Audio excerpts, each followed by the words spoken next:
Barchaga salom. Biz sizni bu kanalda ko'rib turganimizdan juda ham mamnunmiz. Bugun bu videoda biz sizni aqlingizni va zukkolingizni oshirishga harakat qilamiz va siz esa podpiska, like tugmachasini bosishni unutmang. Biz esa birinchi savolga o'tamiz. Qaysi qit'a eng ko'p aholi bo'yicha 2-o'rinda turadi? Afrika, Aziya, Yevropa, Amerika. Vaqt esa ketdi.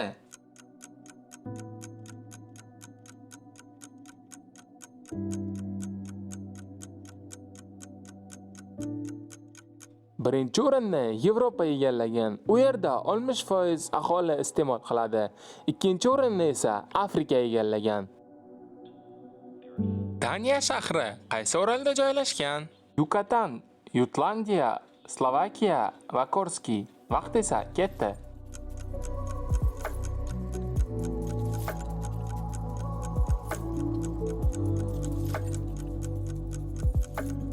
To'g'ri javob Yutlandiya. Daniya shahri Yutlandiya orollarida joylashgan. Yamayka poytaxtining nomi nima? Managua, Gang-Xose, Kingston va Gavana. Vaqt esa ketdi.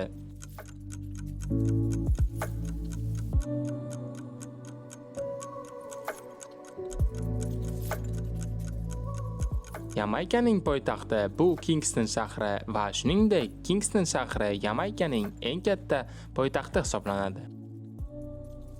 Kuvayt shahrida qanday valyuta ishlatiladi? Real, funt, dirham, dinar. Vaqt esa ketdi.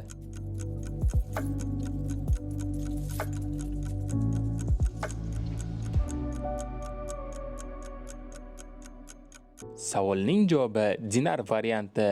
1 dinar bu AQShning $3.29 sentiga teng. Qaysi bo'g'oz Istanbulni ikki qismga ajratadi? Bafor, Bonifacio, Sunda va Aktizi. Vaqt esa ketdi.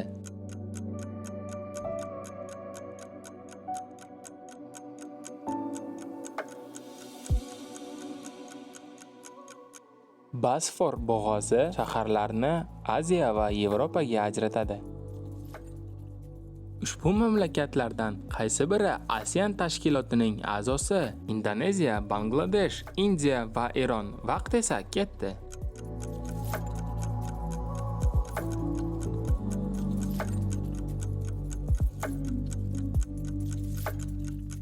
ASEAN tashkilotining a'zosi bu Indoneziya varianti edi va biz keyingi savolga o'tamiz. Siz esa like va podpiska tugmachasini bosishni unutmang. Qaysi mamlakat geotermal energiyasining eng katta salohiyatiga ega?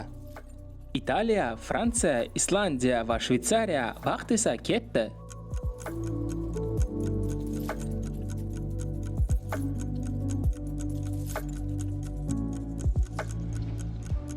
Eng katta geotermal energiyasiga ega bo'lgan mamlakat bu Islandiya edi. Avstraliya qit'asining eng yuqori nuqtasi qayer? Aconcagua, Kilimanjaro, Puchak-Jaya, Kosciuszko. Vaqt esa ketdi.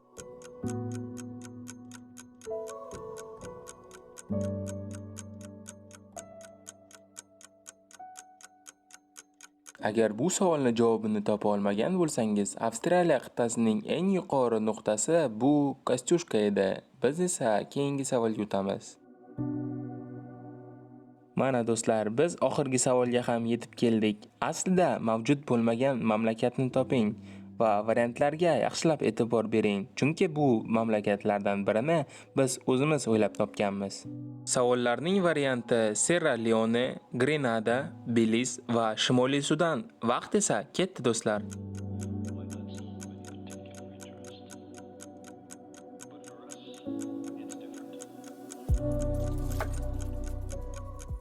Do'stlar, qani bu savolga javob topgan bo'lsangiz, kommentariy tarzda javobingizni yozib qoldirishni unutmang. Savolning javobiga keladigan bo'lsak, bugungi kunda Afrika qit'asida Sudan va Janubiy Sudan mavjud, ammo Shimoliy Sudan hali mavjud emas va mavjud bo'lmasa ham kerak. Va siz esa kommentariy tarzda qancha savolga javob topganingizni yozib qoldiring. Biz esa ko'rishguncha deb qolamiz.